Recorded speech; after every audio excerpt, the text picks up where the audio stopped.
chaque semaine, je vous emmène découvrir les artisans qui font battre le cœur de l'Hexagone et les lieux qui font son prestige. Aujourd'hui, dans Version française, voyage dans le monde enchanteur d'un des pères du cinéma de fiction, Georges Méliès. Découverte du musée qui lui est consacré. L'artiste Fabrice Hibert nous parle de sa vision de l'art et de son amour pour la couleur et la nature dans Silhouette. On lâche le jogging, aujourd'hui c'est smoking obligatoire dans mode. Zoom sur l'histoire du costume. À l'atelier Listel Or, on reprise l'histoire à grands coups de cordes et d'aiguilles. Sophie, relieuse d'art, nous parle de son savoir-faire. Avant de retrouver l'artiste Fabrice Hibert, tout de suite, point de vue.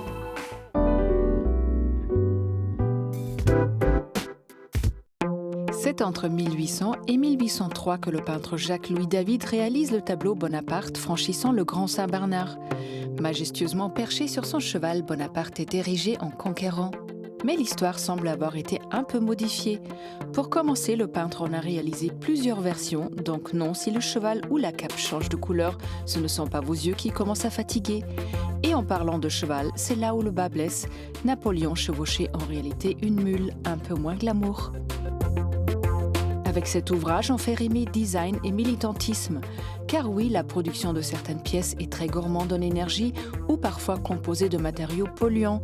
Ici, on nous présente 75 designers qui ont choisi de transformer nos déchets, d'apporter des solutions innovantes pour améliorer la qualité de l'eau, de l'air, de l'alimentation, bref, de s'inscrire avec conviction dans la préservation de la planète. Un beau message pour le monde du design et surtout pour notre avenir.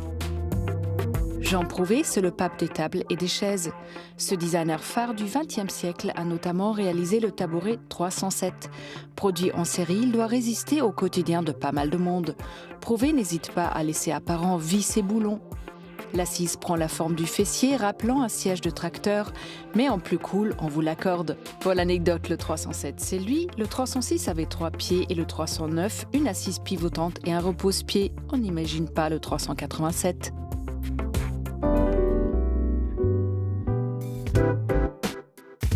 Trucage, surimpression, fondu énigmatique, le réalisateur Georges Méliès a révolutionné le monde du cinéma. Rendez-vous au musée éponyme.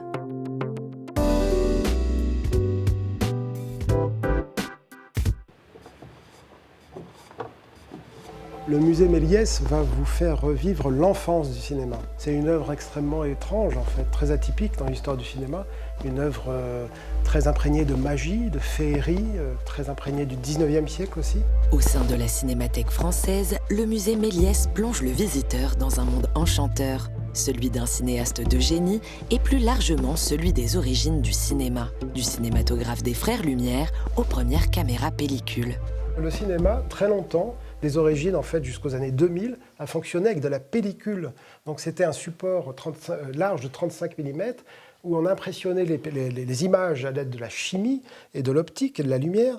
Cette pellicule défilait à l'intérieur d'un projecteur qui était entièrement mécanique et qui faisait beaucoup de bruit. Et tous les films de Méliès ont été réalisés sur ce support, vraiment fragile, hein, inflammable, très compliqué à manier. Donc il fallait tourner la manivelle aussi avec une bonne fréquence. Sinon, forcément, les images apparaissaient plus ou moins rapides ou plus ou moins lentes. Cette naissance du cinéma, elle remonte très loin, à la lanterne magique, aux boîtes d'optique, à la fantasmagorie. Tout ça, ce sont des astuces optiques et techniques que Méliès connaît sur le bout des doigts et qu'il va incorporer au cinéma. Des astuces cinématographiques ingénieuses qui lui viennent également de son passé de magicien. Il y a une table truquée notamment qui est extrêmement sophistiquée. On a surélevé le plateau pour montrer tout le mécanisme intérieur et la façon, pour expliquer la façon dont les magiciens œuvraient. Et puis, il y a aussi le carton fantastique de Robert Houdin. Robert Houdin, c'est le maître à penser de Méliès. Il y a ce carton fantastique extraordinaire duquel Robert Houdin extrayait toutes sortes d'objets fabuleux. Donc il a fait beaucoup de magie. Et là aussi, toute la technique de la magie, il va la fusionner avec celle du cinéma. Maître de l'illusion, Méliès inverse les perspectives et crée des décors fantastiques, notamment dans le fameux Voyage dans la Lune, tourné en 1902. Il y a la féerie qui est à la source de ce film, mais il y a aussi naturellement Jules Verne, et puis l'œuvre de Wells aussi.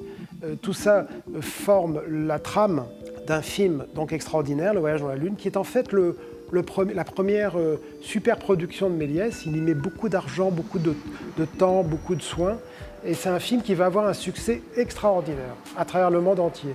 Ça va donner le film de fiction tel qu'on le connaît aujourd'hui, le film à effets spéciaux tel qu'on le connaît aujourd'hui. C'est pour ça que Méliès est si important. Il y a énormément de cinéastes aujourd'hui, notamment aux États-Unis, et c'est pas un hasard, avec tous ces effets spéciaux qui reviennent à la mode, qui se revendiquent de son œuvre.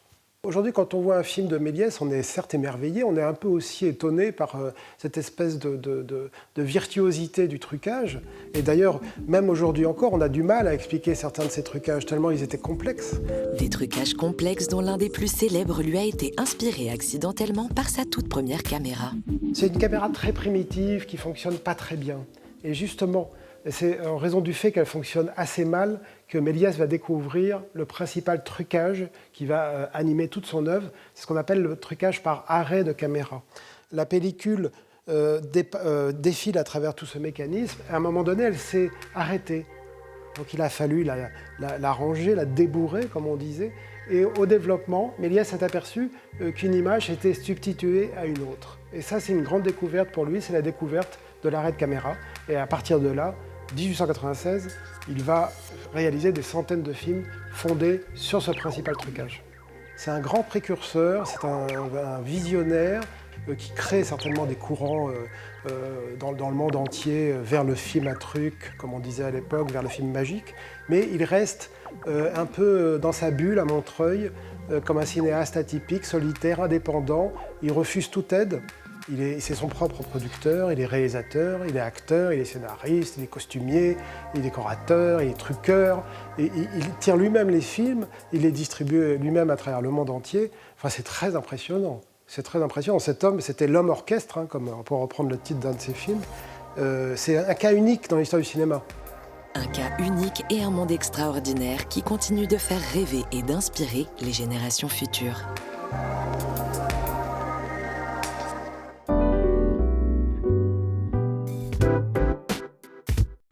Univers végétal et grande toile racontent de concert toutes les inspirations de l'artiste Fabrice Hibert qui nous a reçus aujourd'hui.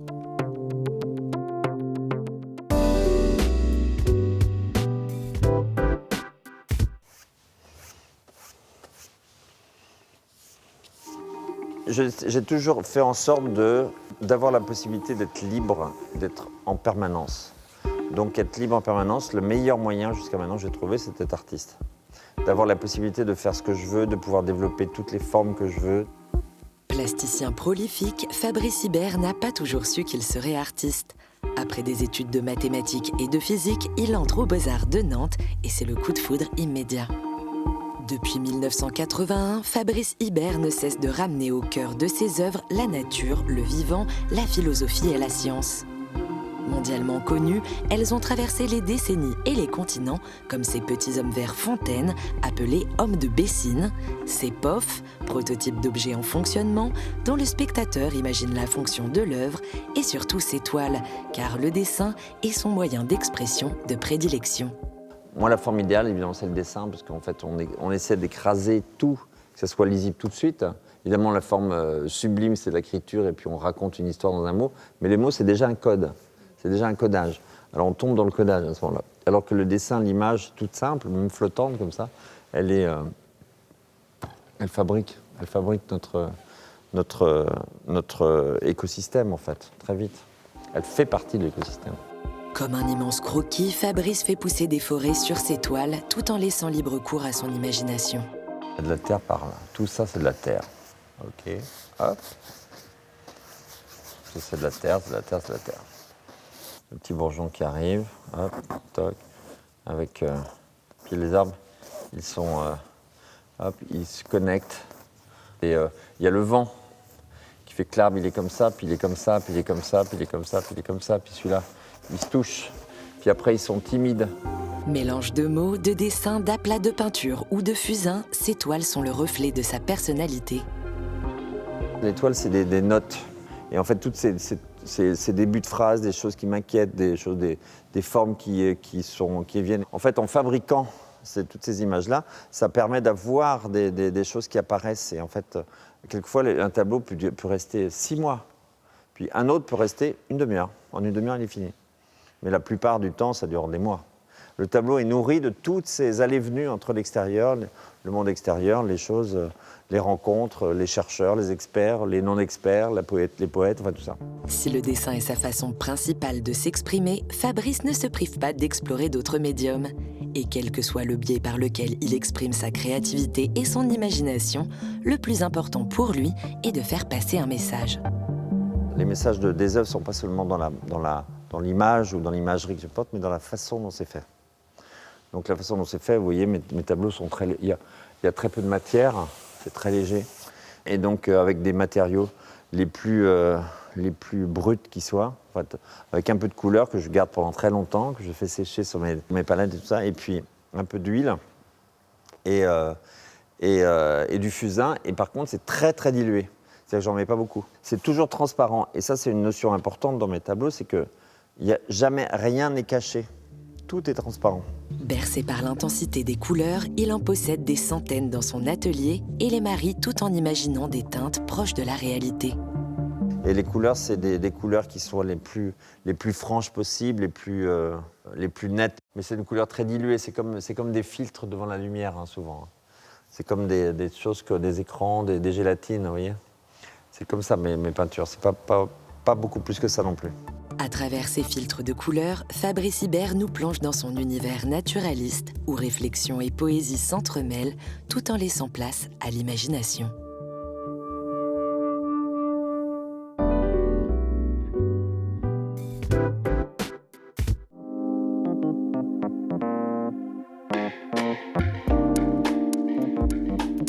Bonjour Fabrice. Bonjour. Fabrice, la véritable fonction de l'artiste, c'est d'être protéiforme. On n'est jamais l'artiste d'une seule histoire, c'est ça? Je vois pas comment on peut être artiste si on n'est pas protéiforme déjà. Je pense que c'est sa façon de s'adapter. C'est comme de l'eau en fait. C'est une sorte de masse d'eau qui s'adapte, qui se met sur le truc qui coule là où il faut et tout ça. Voilà, c'est ça. En fait, ça se nourrit comme une plante et puis ça donne des formes inouïes. Enfant, on vous avait demandé qu'est-ce que tu veux faire quand tu seras plus grand et vous avez dit je veux être vieux. Déjà, il y avait un esprit de révolte, peut-être une envie d'être libre, tout simplement de raconter les histoires que vous avez envie de raconter. En fait, je pense que je ne savais pas ce que ça voulait dire, la question « qu'est-ce que vous voulez faire quand vous êtes vieux ?» C'est surtout ça. Pour moi, c'était simple, c'était évident, parce qu'en fait, j'étais fasciné par mon grand-père, mes grands-parents, mes deux grands-pères, qui étaient âgés, et je les trouvais fantastiques. Depuis les années 2000, vous êtes fils d'agriculteur, vous avez commencé à planter, plutôt à s'aimer des arbres. Ouais. La forêt, qu'est-ce que ça signifie pour vous? La forêt, c'est un espace où on apprend les choses. La forêt, c'est comme... c'est plein d'histoires, c'est des temps ramassés, enfin... On n'a pas du tout la même notion du temps quand on passe dans la forêt, puis en plus on apprend tellement de choses avec toute cette forêt qui pousse, ces ruissellements, ces racines, ces animaux, le son. En fait, c'est une sorte d'œuvre immersive incroyable. Alors, qui dit forêt dit couleur vert, le vert que vous portez, le vert qu'on voit derrière nous. Et c'est un vert très particulier. Il y a le bleu clin, il y a le vert Hibert. Le vert Hibert, c'est la couleur, la première couleur de la pousse de charme le premier jour du printemps. Et en fait, c'est un vert presque artificiel. En fait, quand j'ai repris ce vert, c'était à ma première exposition en 1986, j'avais 25 ans. Et je me suis dit qu'à ce moment-là, peut-être que j'allais reprendre le vert de l'écologie qui semblait un peu réactionnaire, on va dire, et on le reprendre pour un vert complètement artificiel et généreux et énergisant. Et en fait, voilà. Vous avez dit le mot écologie, vous êtes un artiste éco-responsable. Vous vous sentez avoir une mission en quelque sorte vis-à-vis de l'environnement? En fait, je suis très, très attentif à la façon dont les choses sont produites, les choses sont diffusées, tout ça, généralement, je fais attention à ça. Même la façon dont je produis mes œuvres, en fait, je travaille avec le minimum de matériaux. On est des modèles, en fait. Les artistes sont des modèles de fonctionnement, de mondes différents qui nous amènent des possibilités. Et je pense que c'est nécessaire de montrer des attitudes nouvelles et qui sont très responsables. Et en fait, on a une responsabilité illimité. On n'est pas des choses complètement un peu en dehors du monde, on est vraiment dans le monde et on montre des choses. Voilà. Donc il faut être responsable. Alors cette responsabilité, vous l'avez aussi démontrée avec votre super-héros écolo, l'homme de Bessines. L'homme de Bessines, oui. Ouais, et qui sait, et d'ailleurs on reparle de graines, parce que comme une graine, il s'est propagé un peu à travers le monde entier. Voilà, absolument. En fait, l'homme de Bessines, c'était un personnage, un petit personnage, c'était une commande publique dans une ville qui s'appelle Bessines, qui est près de Niort, et l'idée c'était un petit personnage qui ne soit pas grand, qui ne soit pas comme un monument, comme on a l'habitude d'avoir des sculptures monumentales qui donnent un ordre autoritaire, et moi je ne voulais pas, je ne suis pas comme ça en fait. Et en fait, ce personnage, il donne de l'eau, enfin il y a de l'eau qui coule par tous les orifices. C'est un personnage universel qui a toutes les couleurs du monde. Donc c'est un peu ça aussi, et puis qui donne toute cette information en permanence comme une sorte de personnage d'une ère nouvelle, une ère de l'information exagérée, on va dire, et qui se connecte avec toutes les autres choses. Et ce petit personnage, en fait, l'œuvre existe parce qu'il y en a plusieurs, il y en a beaucoup. L'œuvre n'existe pas toute seule, elle existe parce qu'elle est multiple. Fabrice, juste, comment ça se passe quand vous créez? Est-ce que ce sont des thèmes que vous explorez un peu jusqu'au bout et puis vous passez à autre chose, ou est-ce que ce sont des choses qui reviennent au fur et à mesure, sous forme un peu différente? C'est des choses qui reviennent en permanence. C'est comme une sorte de truc comme ça. Quand vous faites, par exemple, vous préparez des pancakes, tu vois, et avec de la farine, avec les œufs, vous mélangez, puis hop, vous prenez un tout petit peu de trucs, puis vous mettez un peu, hop, et puis ça fait une belle pâte. Et en fait, cette façon-là, en fait, ça permet de prendre, c'est une sorte de tourbillon sans cesse, quoi. En fait, ça n'arrête pas. Et c'est pas, je passe pas d'une chose à l'autre. Je fais toutes les choses en même temps. Et vous vous arrêtez jamais? Jamais. Merci Fabrice. Merci.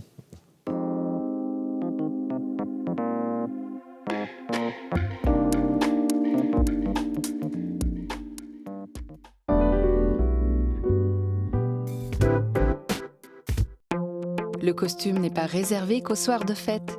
Pièce emblématique du dressing masculin, il a su casser les codes à travers les décennies.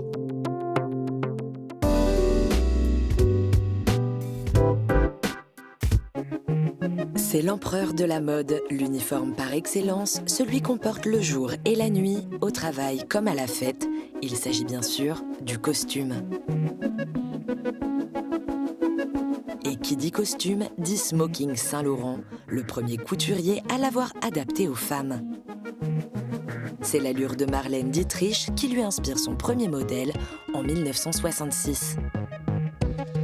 Les décennies suivantes, il le décline sous toutes ses formes, veste de smoking et jupe longue, manteau près du corps aux épaules affûtées et décolleté plongeant.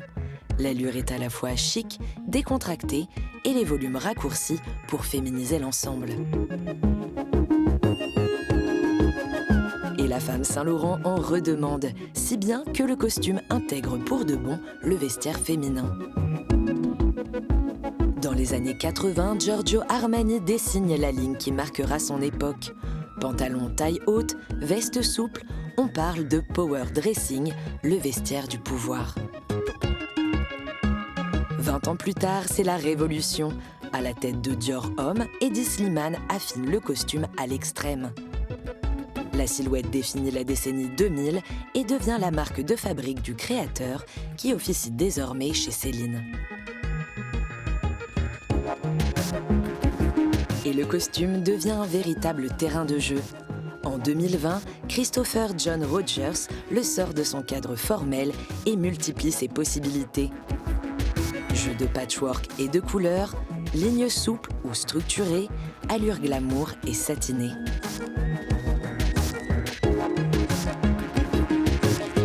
Donatella Versace le revisite en le couvrant de monogrammes avec pantalon feutre plancher et basket futuriste. Car aujourd'hui, formel ne veut plus dire rigide. On le porte souple et coloré, ou même en version short, comme chez Alexandre Mathieusi. Raph Simons, lui, pousse le vice à l'extrême. Il joue sur les longueurs des manches et coud des étiquettes dans le dos de ses vestes, clin d'œil aux griffes des tailleurs traditionnels. Chez Botter, il est décoré d'hameçons ou subtilement déstructuré, une approche radicale qui le désacralise.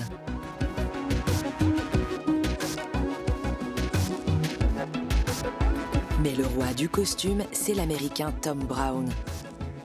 Elle le prend comme base de silhouettes expérimentales qui s'affranchissent du genre et mêlent matières précieuses et coupes avant-gardistes. Une preuve que le costume a fait du chemin depuis ses premières heures et de simple uniforme est devenu l'un des enjeux de la mode de demain.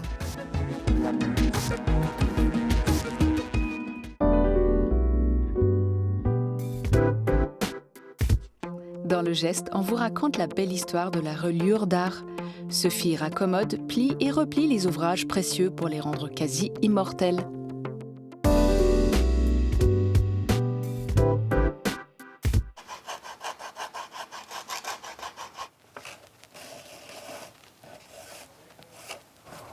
C'est un métier un peu hors du temps. En fait, je me lève au XXIe siècle et j'ai l'impression d'aller travailler à un siècle différent. Dans son atelier parisien, Sophie Quentin perpétue un savoir-faire ancien. Il y a plus de 20 ans, j'étais parolière dans la musique, j'écrivais des textes de chansons. En fait, du jour au lendemain, j'ai changé de métier. J'ai décrété que j'allais devenir relieur. Donc, j'ai souvent pour habitude de dire que je suis passée de relier les mots entre eux à relier les mots des autres. Je trouve que c'est un métier qui a en lui beaucoup d'humanité. Parce que on est un peu des passeurs d'histoire, mais petite histoire. Parce que livre de recettes de grand-mère, dessin du petit dernier qu'on va vouloir préserver, mais aussi grande histoire, parce que ça peut être des textes importants qui font partie du patrimoine écrit de notre culture. Ça, c'est un prix de certificat d'études d'un grand-père d'un de mes clients. Il l'a retrouvé en piteux état. Et donc, il va falloir que je double pas mal de feuilles et que je refasse complètement une reliure, parce qu'en fait, plus rien ne tient. La couture ne tient plus, il y a pas mal de feuilles. On voit qu'ils sont très, très abîmées, voire certaines qui doivent être reconstituées un peu façon puzzle. Mais ça fait partie des charmes du métier. Réparer ses souvenirs demande en effet beaucoup de patience, comme toute reliure traditionnelle. Pour faire une reliure, il faut compter une bonne quarantaine d'étapes. Notre premier travail va consister à carrément le désarticuler, c'est-à-dire qu'on va désolidariser la couverture, le dos. Et là, maintenant, je vais pouvoir commencer mon débrochage, c'est-à-dire, avec ma pointe, couper les fils de couture. Une fois que j'ai tout débroché, je vais pouvoir enlever l'ancienne colle qui permettait aux cahiers, en plus de la couture, d'être reliés les uns aux autres. Et puis on va reprendre toutes les étapes une à une, c'est-à-dire que d'abord on va réparer ce qui a besoin d'être réparé, on va monter les couvertures, on va tailler ce qu'on appelle les pages de garde, c'est-à-dire les feuilles blanches qui sont au début et à la fin du livre. Et puis on va le mettre en presse parce qu'il faut que ça se repose un petit peu. Il ne faut pas oublier ses doigts à l'intérieur, parce que sinon, on ne peut plus travailler après. Après, on va gréquer. Donc, on va mettre dans les taux à gréquer pour faire des petites entailles qui vont nous permettre de faire la couture. Là, je fais ce qu'on appelle une couture à cahier sauté pour éviter que le dos ne monte de trop. Sinon, je serai gênée pour toutes les opérations qui vont suivre. Parce que c'est un papier assez glacé et que j'ai fait aussi pas mal de réparations. Donc, le papier va moins absorber le fil de couture. Et du coup, si je ne veux pas me retrouver avec un dos qui soit trop épais à la fin de la couture, je suis obligée d'utiliser une longueur de fil pour 2 cahiers. Toutes les reliures, à la base, dans leur grande majorité, sont en carton. Et ce qui change, c'est le matériau de couvrure, qui peut être de la toile, du papier, du cuir, de l'aluminium. Mais on peut faire aussi des plats en plexiglas, en métal, en bois. Donc il y a vraiment un champ des possibles qui est très très ouvert. Et c'est bien de travailler aussi avec des matériaux contemporains, pour montrer aux gens que la reliure peut être très moderne. Un métier qui se modernise et a encore plein d'avenir selon Sophie. Je pense que rien ne remplacera jamais le contact charnel du livre, le bruit du papier, l'odeur du papier, la typo, les illustrations. Donc non, je pense que le livre ne disparaîtra jamais. Et des relieurs, il en faudra toujours pour assembler les pages, faire vivre les œuvres et transmettre de belles histoires.